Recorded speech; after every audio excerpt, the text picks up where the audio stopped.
Recording is in progress. Progress. Good morning, friends, and welcome to this lovely December. Today, an interesting talk. Our friend Patsy is going to discuss with Charles Gamble the life and times of Therefore Said Man. Patsy. Thank you. Hi, Charles. What I would really like to know of my first question is, what made you decide you'd like to be a warden? I know you've had an extremely interesting life up till now, but you decided you'd like to be a warden. What interested you in the idea of working for the Quakers, with the Quakers? I came to a meeting on the first occasion with David Saunders, and it was a shared lunch, and I met David Mowat, and it was at the time when Tony Smith's charity AEOB, Abolish Empty Office Buildings, was just starting out, and they'd acquired a building. So I heard that, I thought, this is really interesting. Having a lovely conversation both with both Davids, and I thought, I like what these folks are doing, the practical application of Quakerism, if you like, of which I had very little previous knowledge. So that got me to start, and then not quite sure I wanted to be a warden. I did want to be a warden at some point. I can't remember why. It seemed like I had time on my hands, and Sam was retiring, so I made some inquiries, and then all of a sudden I was one. I'm sorry about this, but can I just check? Can everyone else hear at the normal level? Yes, I can hear you, Patsy, and I could hear Charles okay. Right. I'm so sorry. I've got it now. I first of all forgot my hearing aids, and I had to run and put them in a rush, and I hadn't done them. I've got these new ones that have a double click, and I haven't double clicked. Gosh, that's a relief. Okay. Thank you. Sorry about that. Yeah. So, and I know you've had a really exciting life. You've done a lot of travelling. Well, to me, that's very exciting. Anyway, can you tell me a bit about your work in Africa? Well, I've only been to Africa half a dozen times, and in wind energy business, I was there in Ethiopia on a few occasions, developing a 100-megawatt wind farm north of Addis Ababa, and that was very exciting. I got to do the technical development work, surveying with a small s the site, which obviously was many hundreds and hundreds of acres, looking at the wind speed, doing the finances, and modelling the whole thing.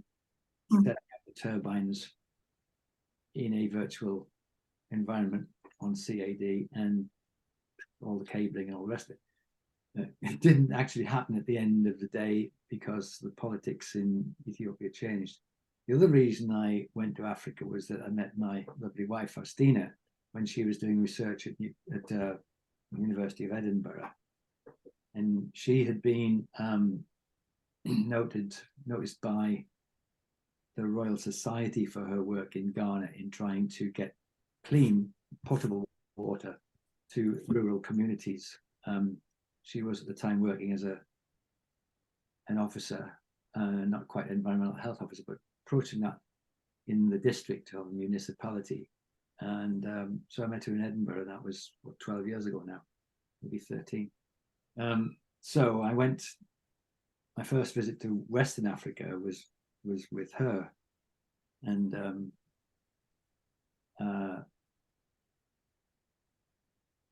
arriving in Accra was I've traveled everywhere, so that was not a problem. It was a 16-hour bus ride from Accra to the Upper East. It'll stick in my memory because the bus noses its way out of the Accra traffic in the afternoon, and then finally gets onto some open road, which usually gives out after about, is it Kumasi or Takoradi, something, after 100 miles, you know, on dirt tracks, at least we were at that time, bumping around and bouncing around. And in order to keep us and the driver awake, there's a DVD going on at full blast. You can't sleep. And just when you think you can sleep, we got back onto tarmac. But at every village, every habitation in the dark, black African night, there are sleeping policemen on the road, I mean, concrete thingies, and the bus bumps over these things, and you're jumping, you're walking up again just in time to leave the village, just going to sleep when you hit the next one. So it's an awful journey.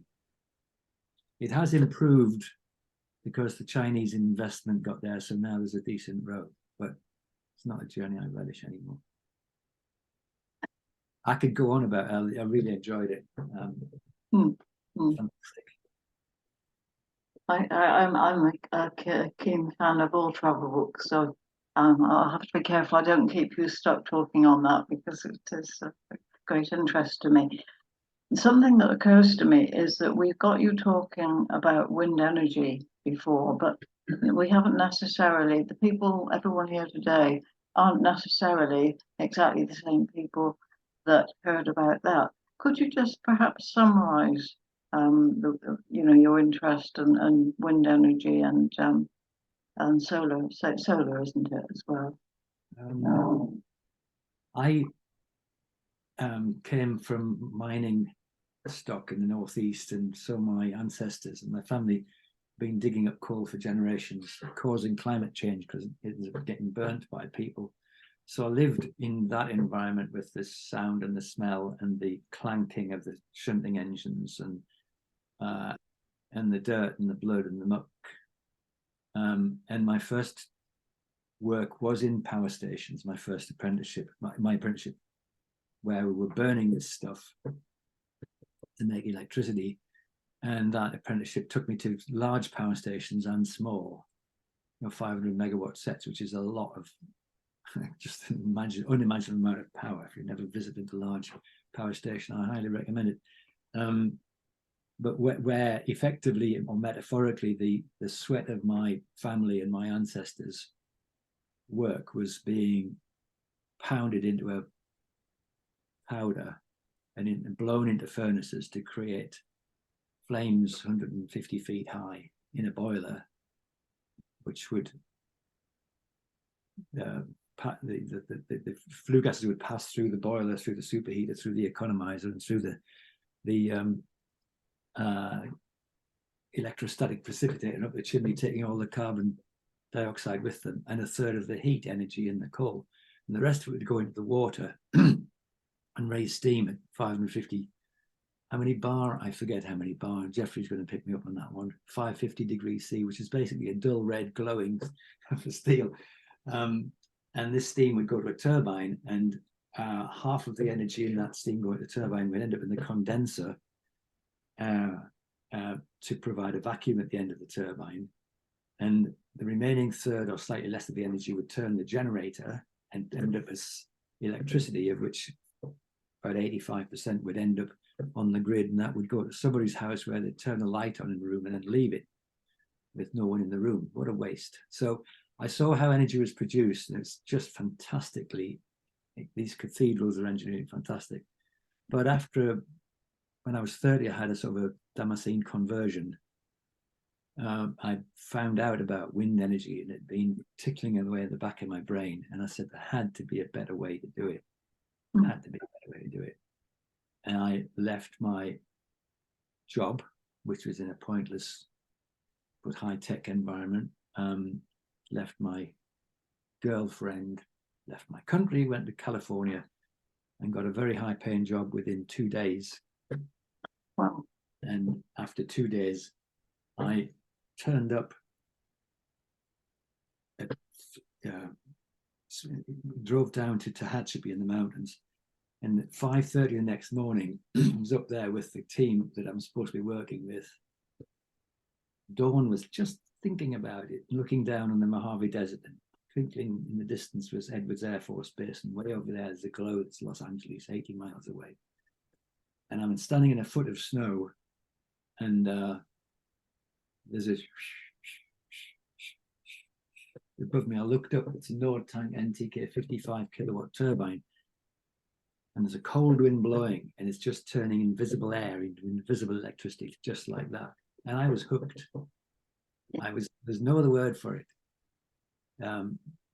Several experiences like that, wind turbines. It's just a fantastic thing. So that's where I've focused my life on ever since. And it's been a disastrous move career-wise. If I'd stayed doing what I was, I would have retired, probably of independent wealth and all the rest of it, and been playing golf or enjoying myself, but I'm still working. And enjoying it with the look of things. It gets harder because, 74 and a bit, God, much harder. I'm still doing it. I mean, it sounds really exciting, and it must have been even more exciting to actually experience. But what do you see happening in the future?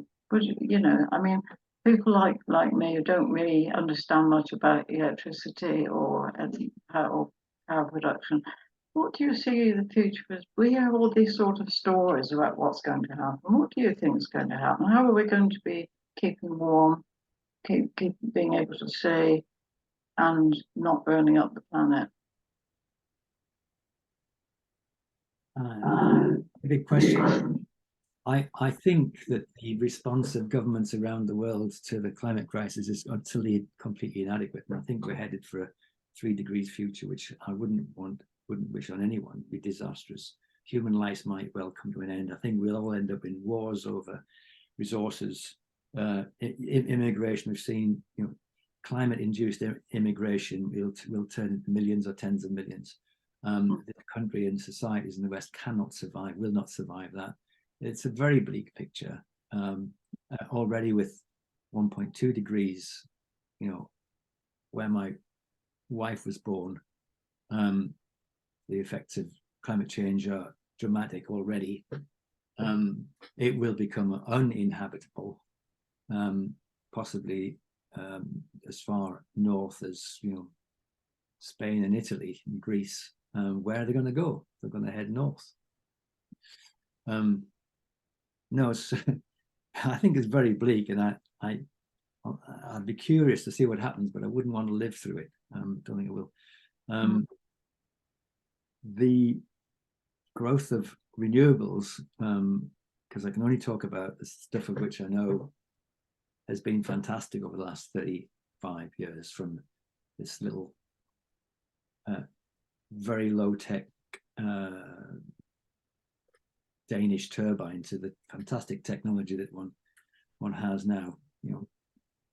Amazing what goes on to make a turbine operate for 30 years with just a little bit of attention to maintenance. And they're growing in size. And I think in this country, we're way, way, way behind the curve. Even in the offshore business, which we once pointed to as successful, the government's lost the plot again.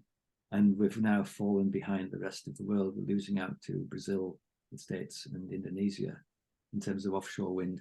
And onshore wind south of the border, i.e., apart from Scotland, where they have got their act together, England is,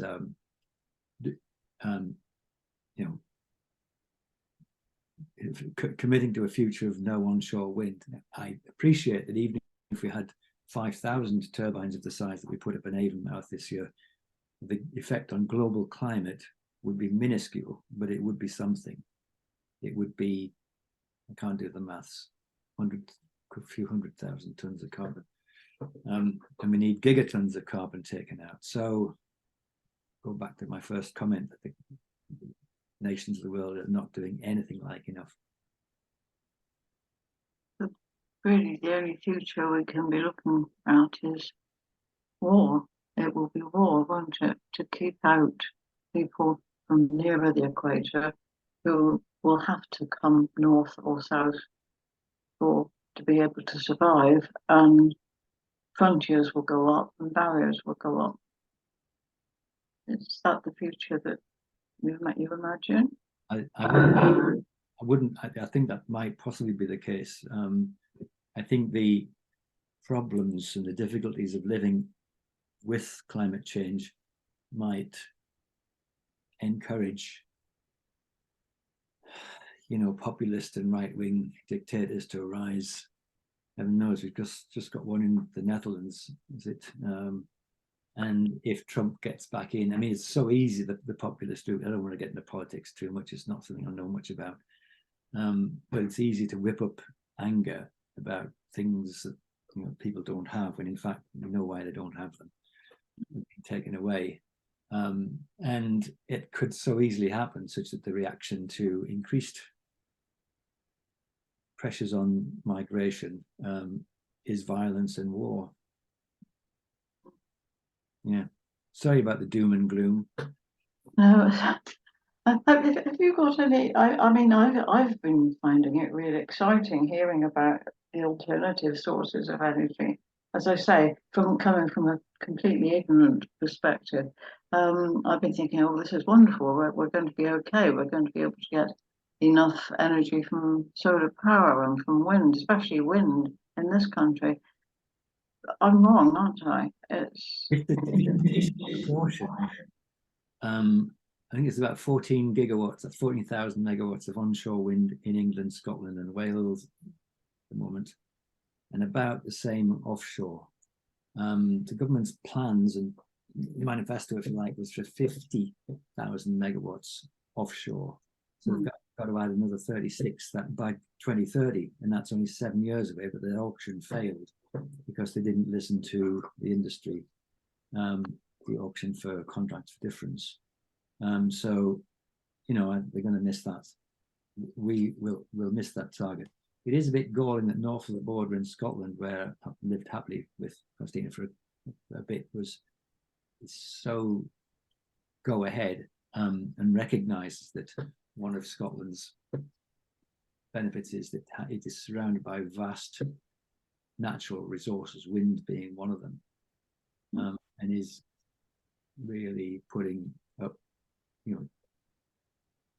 turbines onshore and offshore, and getting themselves, I don't know the relative statistics, but we're doing far better than we are south of the border. I think Wales is too, isn't it? I think Wales is doing better. But then I think you do at some point have to look at the politics. But I think I'm with ecotricity, and it does seem to me that Dale Vince has a philosophy about energy and principles that makes, for me, ecotricity a good choice. Yes, I agree.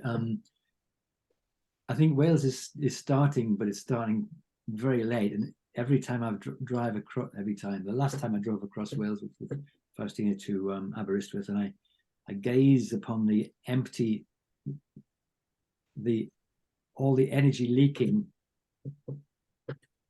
across the hills. Those hills don't have any wind turbines on. Well, there's a wind farm over there. Oh, there's one over there.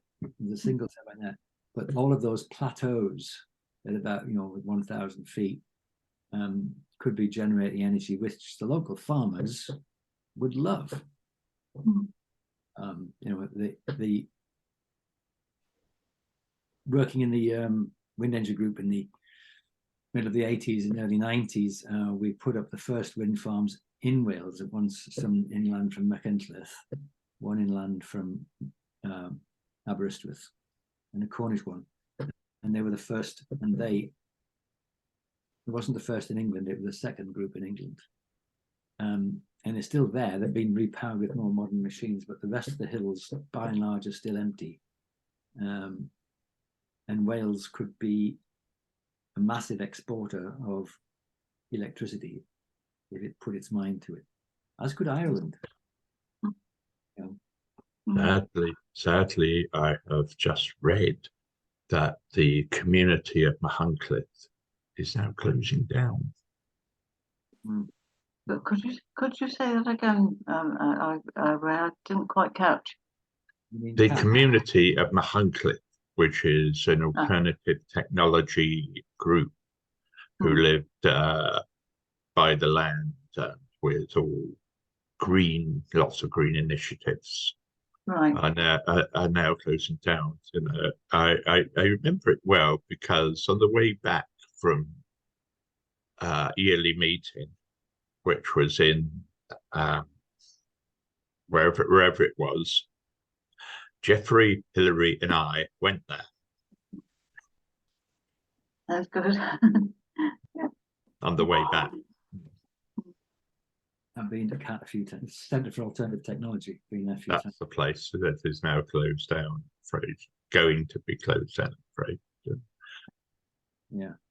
But can I do something naughty now and ask a question of you, which is not about Wim Park, which is whether the young child's gamble. What were you like? What interested you as a lad? I was bookish, shy, introverted, and hopeless in social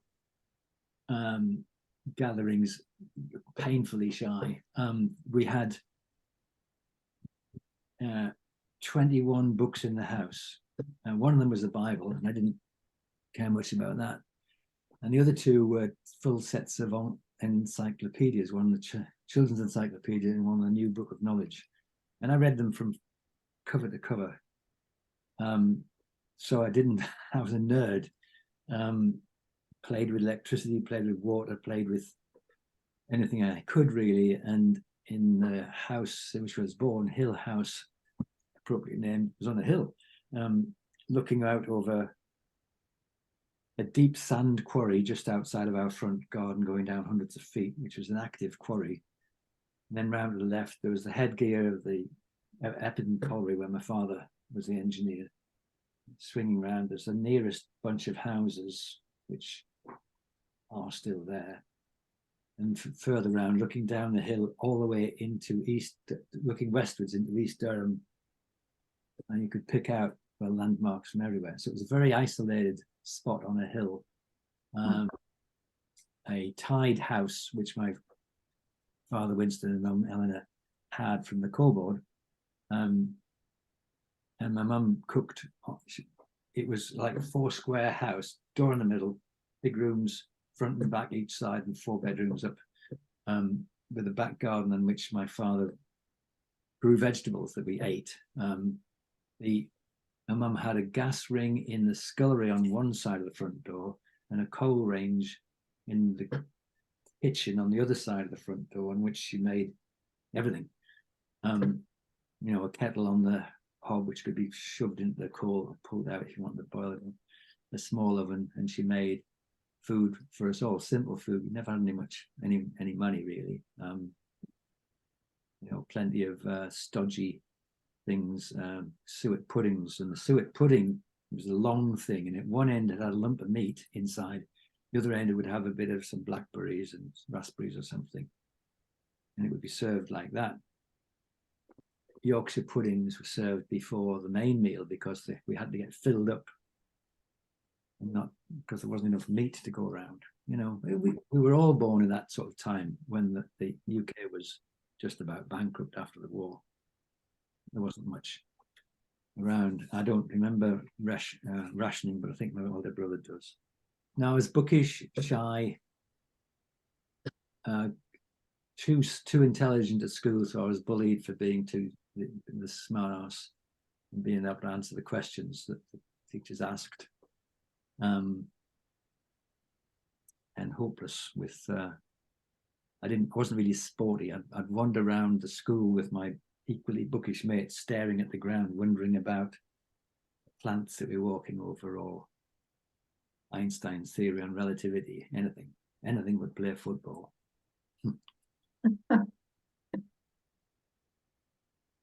What was your school like? Was it, like, did you go to a local grammar school, or was that? First school, infant school, and it was in a prefab in Appleton. With a big coal-fired stove in the middle, surrounded by a sort of fence. And we used to put the milk there to defrost, or unfreeze on the thing to, you know, before Maggie Thatcher came along and robbed us all of it, to warm up the milk, which was, I think, in a gill, a third of a pint, which we all got. And that was the infants. And I think I really enjoyed that, because I'd never been with families, never been taught anything before, and I loved it. We moved when I was about 8, and I took to about 6 miles away. Father took another job as the engineer at South Hetton Colliery, and I made a mistake of bringing myself to the attention of the teacher who wrote a word on the board, hygiene. You know, it's spelled with an H-Y, and said, "Who knows what that is?" I stuck my hand up. That was the worst mistake I ever made, because I was beaten up for being the new guy. Not seriously, but just, you know, for the next 10 years or so, 8-10 years. Went to grammar school after that, and where I started out really well, then fell into bad company and great music, and it was the 60s, and got 6 O levels in 1965, finally by the skin of my teeth, but left after O levels because my lovely friends Dave and Rich had ripped up all the books in my desk, you know, these desks with a lid on and the inkwell here. And so obviously I couldn't go back to school and do any A levels. So I got a job in power stations. And I had that sort of decided for me, but it made a lot of difference in my life to have a real apprenticeship, and only later figure out that a university was a possibility. Mm-hmm. What was it like being an apprentice in those days? What was it like where? What was it like being an apprentice in those days? What was the life like? Well, it was lovely, fantastic. I remember I had to get 3 buses and arrive at 8 o'clock in the morning at South on the Tyne. So I'd get up at some ridiculous time, get a bus from South Hetton to Houghton, and the inside of the bus was brown with nicotine dripping down everyone. It was a complete fog of smoke.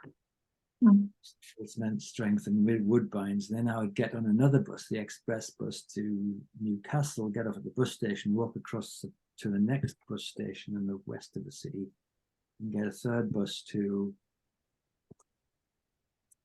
Dunstan, walk down the hill and check it, you know, clock in for my apprenticeship day. And then there I learned how to turn a lump of steel into a precision filed block with exact dimensions and to within a few thousandths of an inch, possibly not to within a few, and how to turn on the lathe and how to do all those, you know, interesting mechanical things, and how that related to power production.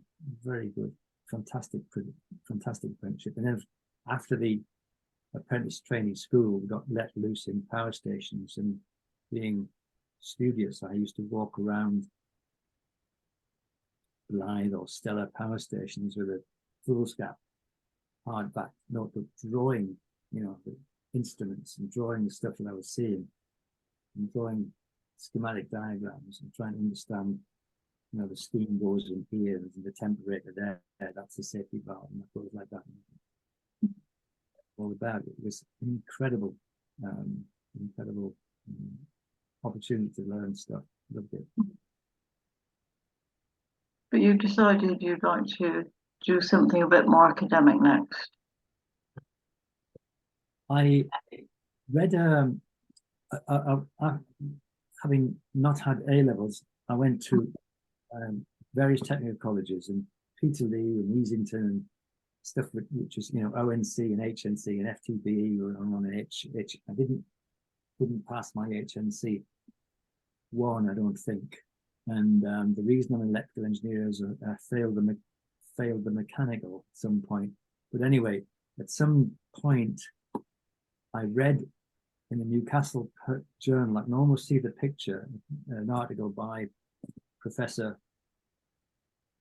F.J. Russell at Newcastle University.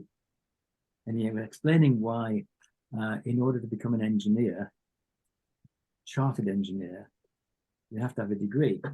He was explaining that the rules were changing. A chartered engineer means you will become a member of a professional institution and you show you develop experience and so on. Prove that, and then you give you membership and then fellowship and so on. So I wrote a letter to this professor saying, well, I wouldn't mind being an engineer because my dad's an engineer and my uncle.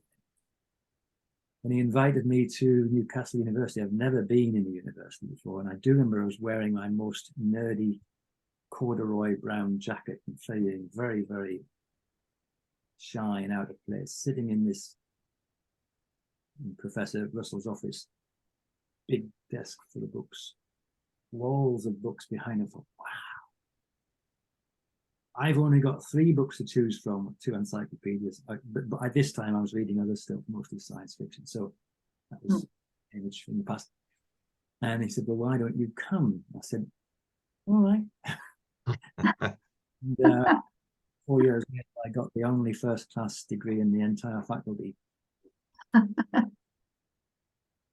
And decided to stay on for a PhD.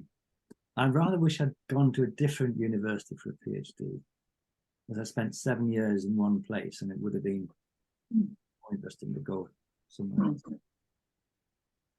I suppose in some ways, though, where you were was a brilliant springboard, really. You had all the right background, the right that's what we'll have for the right ambience, perhaps, for somebody building a career in energy. And I felt I could apply my experiences as an apprentice to what I was seeing. You know, studying something really abstruse in electrostatics, like electrical field around a sphere, given it as a plane over here. Well, like PLA and E. I'd worked on, as an apprentice, in high voltage switch yards, 275,000 volts, climbing over the switchgear. Obviously, it was turned off, otherwise I wouldn't be here. But you can see, you know, a few meters away, spheres at that voltage, crackling and fizzing a bit in the drizzle, and you just got a sense of, oh, that's real stuff. So anyway, I became an engineer. And if could we go back to you went to California? Was that straight from completing your PhD studies, or what? I did 2 jobs for PhD. I was working. The first job I had was in the Brush electrical control gear division in Loughborough, and I was helping people design variable speed drives and control gear for to put on the end of diesel engines to test them. All diesel engines, and people like Perkins were making 1 million of them a year, 1 million diesel engines a year, were tested on a test rig, come off the production line, get some fuel put in, some oil put in, connected to a test generator, which would motor them up, start them, and roaring away. And the energy coming along the shaft from the diesel fuel going in, less the stuff that was going up in heat and up the flue, was electricity. We were regenerating it back to the grid. So there, at the beginning of my practical engineering work, was the inklings of regenerating and saving energy. Was what we were able to push back energy back into the grid. It was technically extremely challenging, and they often blew up, you know, blew fuses and so on. But I did do a bit of travel, and we did have some very great successes in, I remember Volvo in Sweden. I was sent there to commission a 1,000 horsepower, a pair of 1,000 horsepower drives. And there were no computers, of course, but we managed somebody in our control gear division had invented an analog computer to calculate the torque in the shaft. And you can do this by measuring current and compensating for all kinds of various losses. And it was all done by tweaking potentiometers on printed circuit boards and then doing a measurement. So and it worked really well. So they liked us at Volvo. And that was one of my first kind of foreign travel experiences. No, it wasn't the first. No, I've been abroad before that. Good sense of responsibility, though, trying to make something like that work. Does anybody else want to come in with any questions at this point? David, you're muted. Yeah. Well, just to observe that, you know, I've had the good fortune to hang out with Charles quite a bit, doing a retrofit on his house and seeing his mechanical skills and yeah, sort of drive and flair. And I don't want to be giving a testimony here, but it's been a lot of fun, and it's lovely to it's always lovely to hear Charles expand on this. We've got an excellent talk or two already from Charles in this series, and I'll put the links in the notes where Charles is talking about wind energy specifically and so on. But yeah, yeah, it's sort of the arc of your career, Charles. Does it all? Yeah, I know you will say something laconic about it, but does it all sort of in your mind fit together? Because to me, you sort of prepared for something, and we've all been through wobbly times, but it seems now you're clicking into doing something really valuable, and you've not, you know, your latest work. Maybe you could say, I'm amazed that you're able to retrofit a house and be a warden and be working on this project that I thought was impossible when it started, to put this turbine up in Lawrence Weston and pull it all off with your team, which was just remarkable. And you know, you ought to have to sort of dance a jig about that, because you pulled off something really special.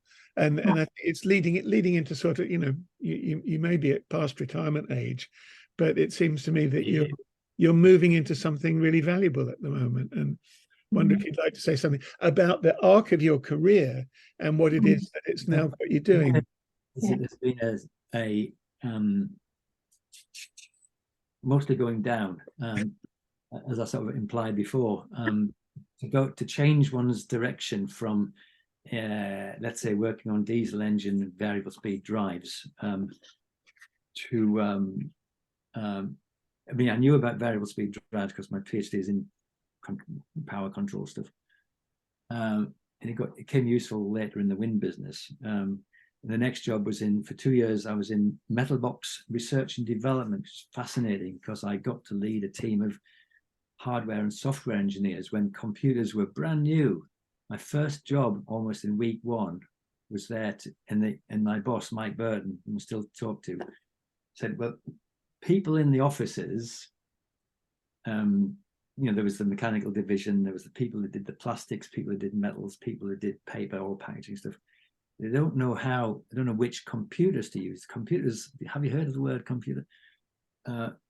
Could you do some evaluation? So they gave me an IBM PC AT with a 5¼ inch floppy drive, and they gave me a BBC Model B,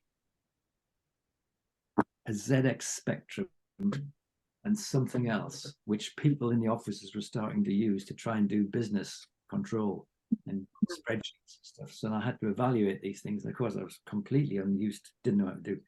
Oh, and I also got to play with an Apple Lisa, which hardly anybody on the planet has ever seen. Which is an A4 screen that way up, and it was the precursor to the Mac. Never a commercial success for Apple, but I had those opportunities, and pretty soon I was leading this group of 6 or 8 people who were playing with really interesting control problems using a variety of computers, including embedded 16-bit processors, not called Intel anymore, but anyway, and DEC computers, DEC mini computers, to do real-time control for industrial processes, which are going quite quick. And so it's fascinating to see how people attack these real-time computing problems, and it all fed into what I did. But that was the business that I left to get into wind energy, because what I was doing was using my skills and getting other people to create hardware and software so that it could be put into machines which could make packages that would be filled by other people with something which other people would then buy and then throw away. And I thought my entire life was just pointless at that point. I thought, this is pointless, packaging. Hence, that's why I decided to get into wind energy. It sort of grew in me somehow. I don't know.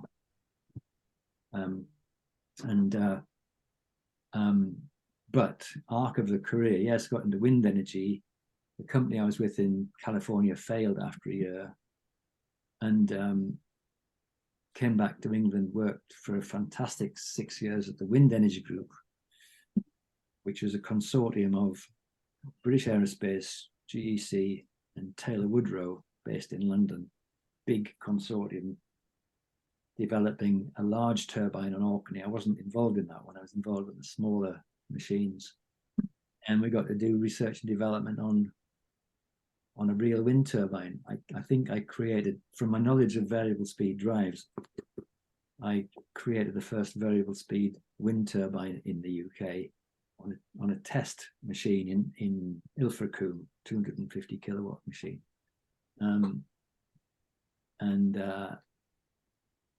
Some years later, the Wind Energy Group had such good technical stuff. People far smarter than me went through that education or place and end up setting up their own companies doing wind energy. I wasn't that smart. But most of the technology got leaked to the Yanks, who then went off and they had the money and the production power. And I ultimately, after leaving the Wind Energy Group, went to join the Yanks. I was headhunted. And they had brilliant British technology and all the money and the market and the manufacturing capacity. So it was a fun couple of years over there again. But that's not a career. That's a sort of random walk between opportunities. And then they went out of business after a couple of years, led by a bunch of crooks. And I came back to the UK and then spent 2 years doing something else, then got back into wind energy again. So it's not been an arc of a career. It's a zigzag, mostly downhill, it seems. Have you ever thought, did you ever think of actually staying in academia, perhaps to research, lecture, educate, that type of thing? I was offered that. I wouldn't have been any, I don't know. It seemed like a very nice life at the time. The lecturers in the early 70s. My degree was in 73. So I was offered that opportunity, but I knew I wasn't smart enough mathematically. Several people around the table here can beat me into a cocked hat or whatever the word is. In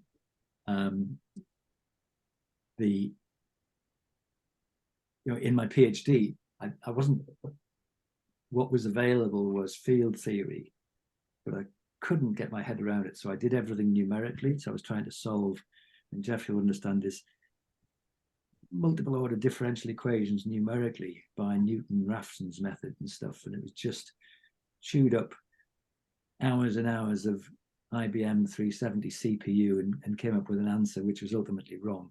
But it was not, the smarter way to do it would have been to do it analytically by solving the field equations, which people now do because there's better techniques. but I just had a sledgehammer IBM 370 computer and numerical methods. So I knew I wasn't smart enough to. And I hadn't really, I was never very good at revising, because sitting in the library, I'd say, that looks interesting. That's about aerodynamics or populations in Africa or something, instead of studying. So I don't know.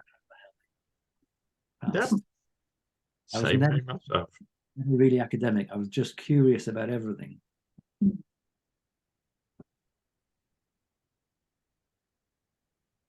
Jeffrey, I was thinking you might like to ask something. Oh, thank you, Patsy. and thank you, Charles. It's extremely interesting what you're to hear of how you conducted your life. And but might I just say something to Ray before that? I don't think you met me and Hilary in Wales and saw a windmill. That must have been someone else, I think. Anyway, because I didn't go to a yearly meeting in Wales ever. Sorry about that. It wasn't you. It was Marion Lieberman and Mike, All right. her husband. But I mean, my apologies for changing. Well, that. I mean, I was rather flattered by it, but it wasn't exactly right. That's all. No, sorry. Do carry on. Yes, Charles. I mean, I was fascinated. Just the glimpse of the inside of a power station, which I've not really seen. And your mechanical and electrical is all to do with movement in a way, different sorts of movement. Whereas I was better at physics, called statics, really, and I didn't really go very big in that. In any case, I became an engineer. Messed around in many ways, but it's extremely interesting to hear how wind energy got going, and that you seem to have parachuted into various useful occasions in wind engineering. So it's very fascinating. Thank you. Yeah. I mean, sorry. sorry. Yes. The leaping from job to job. Apart from the wind energy group, the most interesting time was working for Andrew Garrett here in Bristol. Andrew Garrett Hassan, the world's best. We made it the world's best wind energy consultancy, and I was doing business development. So, attended trade shows, big ones about 6 a year globally, and lots of little ones in between, 14 in total. And we created, displays that you could take to a big trade show with video and booklets and leaflets and information and a marketing strategy and price lists and everything else. And I felt I could turn up anywhere, Beijing or Brazil, stand up, shake someone's hand. Yes, sir. How can I help you? Knowing that we had a solution. One of the things we produced would be a solution for what they wanted. And that was a wonderful consultancy to be part of. And I'm still friends with Andrew Garrett, the founder of it. It's now part of DNV here in Bristol. But it spun off many individuals who left frustrated, because it was a frustrating place as well, and set up their own businesses. And again, I was headhunted out of that to become the chief technical officer of a Californian wind turbine company. And that was an immense leap of faith on their part. And it didn't quite quintuple my salary, but it made a big difference because they were paying Californian wages for a CTO, whereas at Garrett-san, I was the guy that did a bit of the trade shows. The trade shows were interesting though, because I saw so much of the industry, and I traveled quite a bit, not everywhere, but we would turn up on a weekend for a big trade show. Maybe it was Hanover Fair or somewhere in Shanghai, And the flight cases, we used to travel with about 20 to 26 flight cases, some big, some small, with our stuff in. And you get your security pass and go into this grand hall of an exhibition centre, enormous wide open spaces. And then over that weekend, the place would be built, and the hundreds of teams there putting these big stands together, big and small, and everything to laying carpets and getting the lights on and things. And it would put it together. And in the spare time, I'd wander around the city. So I got to love, well, I got to see a bit of Beijing, a bit of Shanghai, bits of Brazil, lots of American cities. You know, interesting one was Austin, Texas, Vancouver, all kinds of places, plenty of Europe. But always on business, which was great because somebody else was paying for me. But of course, I didn't really get to see the countryside as much as I wanted to. And then when the trade show opened on a Monday morning, you'd be there and all the dignitaries wander past, and to feel proud to know that you've made an effort on behalf of your company to display it to its best possible advantage, and ready to accept people walking by who have a problem in wind energy and they need somebody to solve it. Very well.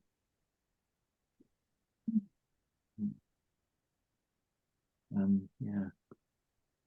It does sound a really exciting and enthralling life. I feel very, very grateful to have seen, been shown little bits of it. Really, really very interesting indeed. It's almost a free virgin. I just step off at San Francisco, go to the car desk. This is a bit earlier than Garda-san. Yes, sir. Oh, it's Dr. Gamble. Hello, nice to see you again. There's your car, sir. And I'd just drive out the airport, turn left, and drive over to Livermore, and I knew exactly what I was going to do.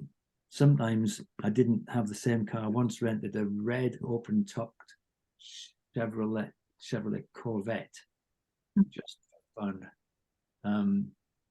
And in my days off, or even sometimes weekends off, I'd drive up and down Highway 1 down towards LA or something, or up into the redwoods, and experience California, which at that time, I wouldn't, almost like now, really loved, made a lot of friends, saw a lot of the country, from skiing to not quite surfing, could never surf.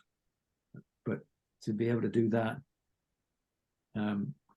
while someone else was paying for it, because I was on expenses, as it were, was remarkably not possibly the right thing to do, but hey ho. I should have got you to bring some photographs. I didn't think of that. But, yeah, Geoffrey. Yes, Charles. I wondered if you had any cross connections with other forms, new forms of energy, like tidal and barriers. It's obviously very different to wind, and it's perhaps a bit nearer to my line because it's more civil engineering. But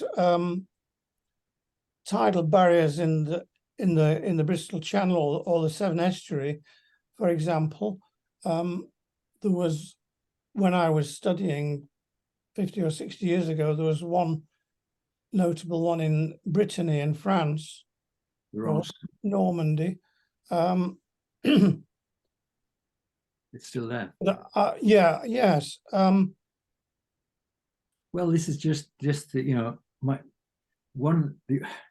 another reason for leaving this country for California was the drizzle and the weather, and its inability in the middle of the 80s with Margaret Thatcher coming in, and never forget, to look forward and to develop these resources when you could look around the world and see that other countries maybe perhaps doing a better job. At least I thought so. And the Severn Barrage is one of those things which is just such an obvious slam dunk. Okay, there might be some silt challenges. It might take a couple of generations for the wading birds to get used to it. But 7 gigawatts of reliable power, why not? And we still will never do it. It's just so frustrating, this country. The Ross, I mean, we have the second highest tidal range in the world, just down the channel, in the channel here. Rance is not even the third; it's quite high, but and that's still there. And the French, you know, being a sort of technocratic nation, just go for these opportunities and make a difference. But I don't, apart from knowing that it's a lot of really interesting, but not rocket science, if you forgive me, civil engineering, and that the electrical power generation has existed for decades and would be reliable and it would work, that it's just a slam dunk and should be done. It's not new technology, hardly, you know. Tidal, I think, is such an obvious one. Wave power, I think, is going to be extremely difficult at the current, unless electricity doubles or trebles in price and stays there. And then it might become attractive, but it's very difficult, I think, to put a working machine that will work for 30 years in a very tough environment, which is saline and has such a wide range of spectra in terms of power spectra, from flat calm to a storm. It's a bit like a wind turbine, but it's just, you know, the sea is very unforgiving. And I think it's, you know, I've seen both wave machines and tidal machines proposed. I worked for the company for a while here in Bristol, on the top of that tall building, City Gate or something, near the meeting house. And they were developing a tidal machine to go in the Orkney, the sort of firth between Scotland and Orkney. And I could see what they were doing wrong in the drivetrain, and they eventually went out of business. But I did what I could as a consultant. But there, you know, you've got all this equipment under the water, and if a fuse blows, you've got to take it out of the water at the slack tide with a barge, which is going to cost you, you know, £50,000 to take it out of the water, change the fuse, and put it back down. It's just like, can't do that. It needs phenomenal reliability, and it hasn't got there yet. Switching around a bit, back to wind power, one of the issues, of course, is getting the electricity, as it were, or the energy from the windmill into the national grid. So windmills that are remote, do I understand that the connection works best as it's DC? I once read that many years ago, and okay, a nice windy place. Probably it's 100 miles from the nearest city, so all the energy has got to be moved along quite a long way. What's the latest thinking on all that? Well, high voltage DC definitely makes sense if you're moving bulk power over a few hundred kilometers, and the economic breakpoint probably getting shorter and shorter as that technology gets more useful. So if you imagine using AC, as we have in the house, to move it over any distances, if we all know the speed of light, 3 times 10 to the 8 meters per second, and the frequency of the grid is 50 hertz, so somebody's going to calculate for me the wavelength of a 50 hertz electrical wave going along a transmission line. But basically, as I'll make up some, if you have a long AC transmission line like our pylons, and you want to make it go, let's say 500 kilometers, you'll put all the energy in you like, but none will come out the other end, because it'll be a quarter wave away. It would be a node at one end and a half all the way. So reactive power will shuttle backwards and forwards in great volumes, but no energy can possibly come out. So for bulk distances, you have to break up the transmission line and add series capacitors and all kinds of things to tune it. And I've worked on one of those in Brazil. High voltage DC solves that problem by converting your bulk power from AC into DC at high voltage. And these things look like science fiction, but they do work, and they're running at a couple of 100,000 volts and shipping power from over hundreds of kilometers. And I think that's becoming more common for offshore. Sorry, I don't know an example in UK offshore, but certainly other places.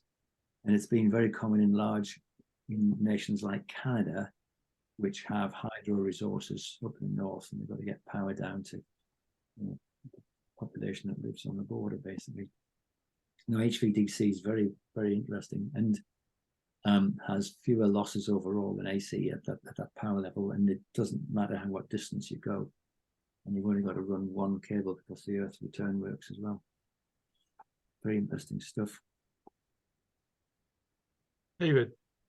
Yeah, I just heard recently about a massive power station being built, wind power station being built in Patagonia and Tierra del Fuego. And you think, I'm not sure where they're going to use the electricity there, but I think it's Texaco, and they're planning to ship it out as synthetic fossil fuels. So they're going all the way through to the transmission is, we'll turn it into hydrogen, and then we'll upcycle it with carbon dioxide dragged out of the atmosphere, I gather, and turned into replacement fossil fuels. So there's all kinds of stuff that can be done with lots of renewable energy, and and some things come around full circle. You've mentioned the possible, the Severn barrage. That comes back as a result, not so much of energy, but includes energy simply from sea level rise. And people are sort of being quiet about this and imagining that, the sea level's rising half a centimeter every century or something, or, maybe, but it's actually speeding up as the planet warms. And there's a lump of ice, there's an ice cube sitting on top of a lump of land called Greenland. And that ice cube cannot help but melt. There's nothing to prevent it melting anymore, as long as the planet warms up as much as it's bound to. And if that happens, the sea level rises by several meters, quite unavoidably, unstoppably, and that affects our coastal cities. And was it David King, former chief scientist, spoke about this recently on the Andrew Marr show. He was invited in when Andrew Marr was talking to some Extinction Rebellion people, and they said, you want to comment on what Extinction Rebellion's saying? And he sort of said, well, something that nobody's talking about is the high amount of sea level rise we're going to get, at which point, your experience with turbines might well shift from wind-powered ones to water-powered ones. And I'm sure there's a great deal of your experience would be re-applicable there, very close to home, because we will, at that point, if the sea level is going to rise 7 meters, we will choose to save our coastal cities, I'm sure, rather than just let ourselves be inundated, don't you think? I don't know. I mean, I do think that metaphorically speaking, the naysayers and the climate change deniers and our lovely politicians who are not doing, who may agree it, but are not doing enough about it, don't think there's a problem, but they will one day be, metaphorically speaking, their children or grandchildren will be standing on, I don't know, the South Downs, looking at the lake and the sea that once was London. Yeah. Oh, grandparents didn't do enough. Yeah.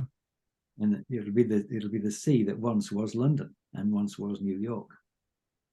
Yeah. And going back, we could say things against Margaret Thatcher, but I think the IPCC, the International Panel on Climate Change, is really her idea, wasn't it? She was a chemist, and she was saying we have.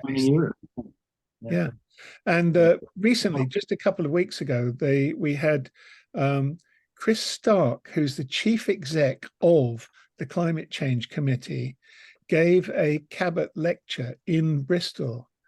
And this time it was climate scientists talking not so much about the science of impending climate disaster, but actually tracking our progress in taking various measures, and it was a very upbeat and practical lecture with a really good discussion afterwards. I found it really quite inspiring and down to earth, practical, and very engineering oriented. So well worth watching. So it's on YouTube. I'll put a link in the notes if anybody's watching this. Thank you. Well, yes, if anyone wants to know what wind energy is about, I've created a few courses for sort of undergraduate level, mechanical, electrical, and civil, PowerPointy things with description. Goes into a little bit of electrical stuff, mechanical stuff, the civil stuff, a bit of video and some aerodynamics.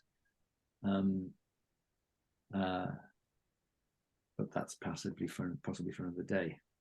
Yeah.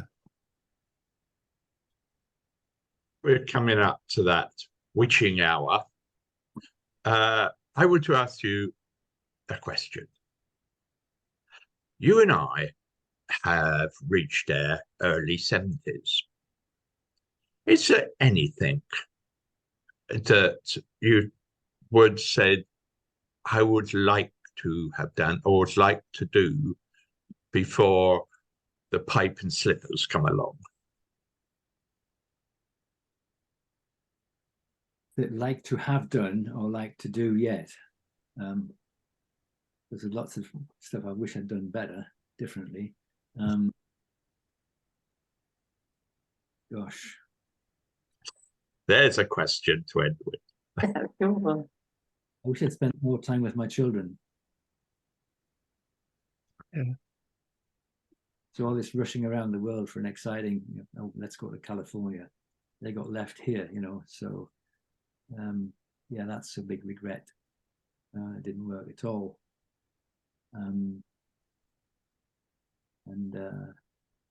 Yes. Yeah, I suppose that's the biggest feeling of regret that I have, not spending enough time with the children. But it always Sorry, I didn't mean to make you unhappy or reminiscing in. Always multitasking. Working at the Wind Energy Group in London in Southall, living in the Wye Valley in a caravan with 2 young children and my wife Annie, whilst we knocked down a Woolaway bungalow and built an eco house in our spare time, and traveling around the world was quite intense. I was quite busy, and they didn't get enough of my time. So, building a house was busy, very busy, and still there. It's a lovely place. Gosh, I wish I still owned it. Timber frame house, clad in stone and all the rest of it. Massive amounts of insulation.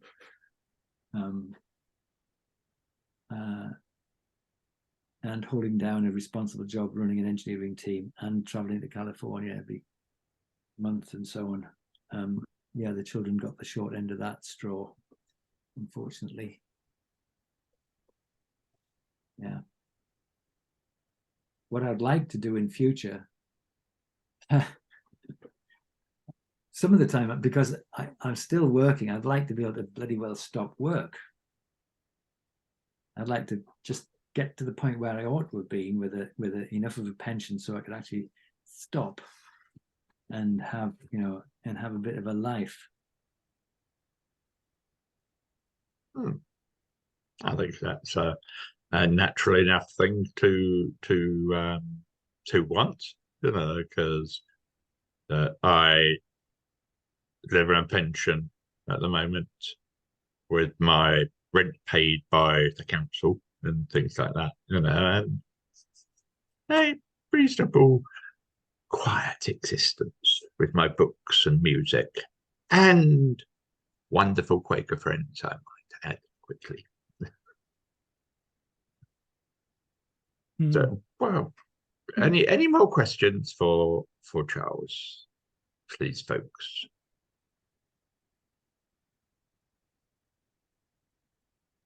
No. Okay. So much, Let me. Sorry, Charles. Do carry on. so much for questions. I hope I didn't rattle too much all over the place. Lovely. Very, Right. very interesting. Rattling all over the place we like. Yeah. One of the people you've been talking to still doesn't really know the difference, although I've been told many times, between AC and DC, and I still found it really interesting. So I think that is certainly a compliment. But sometime I would quite like to be told again the difference between AC and DC. I was married to an engineer, and I think my incomprehension was part of the end of our marriage. Great. Curiosity, I mean, I could explain it, but curiosity is a good thing. But, you know, a bit like I was talking to a banker once. I wanted to know how it works. I said, how does banking work? And he said to me, how does electrical engineering work? I said, oh, it's an enormous subject. So he was saying, don't ask stupid questions, Charles. Sorry, I didn't mean to say, but don't ask questions that it's not going to help. He was saying it won't help you if I tell you how this little bit of banking works, because as a whole scheme, you'll never. It's just too big to comprehend. Stick with what you know. So I have.